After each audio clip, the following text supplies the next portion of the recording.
What's up, y'all? It's me. I'm not gonna tell you my name this time. No, I'm just kidding. It's me, Amari.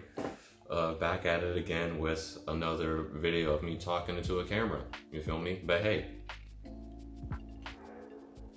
So, in this video, I want to talk about, I don't even know exactly what to call it, but it's basically gonna be a branch off of my Oreo video. If you've seen that. If not, go check it out. What are you doing?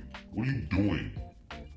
What are you doing? No, I'm just playing. But if you have seen that video, this video will probably make a lot more sense. But in this video, I want to talk about kind of how being an Oreo and being alienated by my own people kind of made me stray away from them. But I want to really talk about how it made me stray away from the woman specifically. Because growing up, I'll just be blunt. Growing up, I was never all that interested in black girls. Black girls never really caught my eye. And I don't know if that had to do with really my preferences or just the fact that I felt so alienated from black people as a kid that the women were included in that, were in that umbrella. So for me, I always tend to look elsewhere, and people obviously picked up on that, and I would get, I don't want to say I'd get so much, I don't want to say I'd get picked on for it, but people would definitely comment on it and be like, oh, so you like, for example, they'd be like, oh, so you like white girls, huh? And low-key, there was a bit of shame in that for me, because I mean, I'm black. I know what the struggle of, I know the struggle of being black. So for me to not only give black women like the time, I don't want to say I didn't give them the time of day, but to not be attracted to them, not only that, but to be attracted to like a white girl or anything else, that's how you get castrated. At least that's what I used to think. And I mean, that's still kind of true nowadays, depending on who you ask. But back then, me liking a white girl over a black girl was like, that's some coonery. That's some coonery right there. But that's just kind of what it was back then. And again, I don't know if it had anything that, I don't know if it was more of that was just my preference, or that was because I didn't identify with black people, so I didn't seek any of them out, or I didn't seek any of the women out. I remember back in middle school, I was surrounded by a lot of black people, and that's kind of where that's probably where my feelings of alienation rather started. And that's where the whole Oreo thing came about, was really in middle school.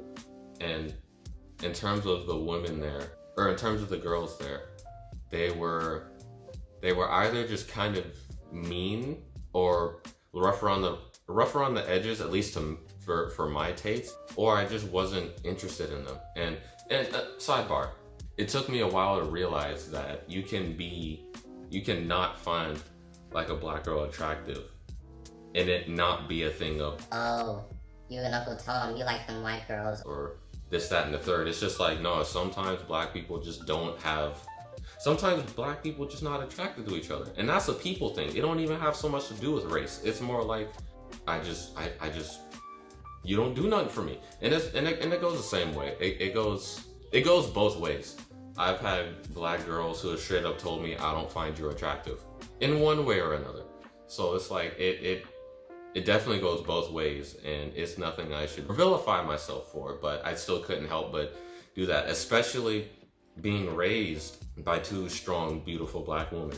I almost felt, I felt ashamed sometimes to tell them about the girls that I were interested in, because I was afraid of, I was afraid of bringing shame to them, bringing shame to the family, and just having them seeing me in a different way.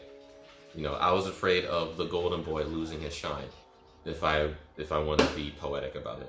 But yeah, that was, yeah, people exist, my bad.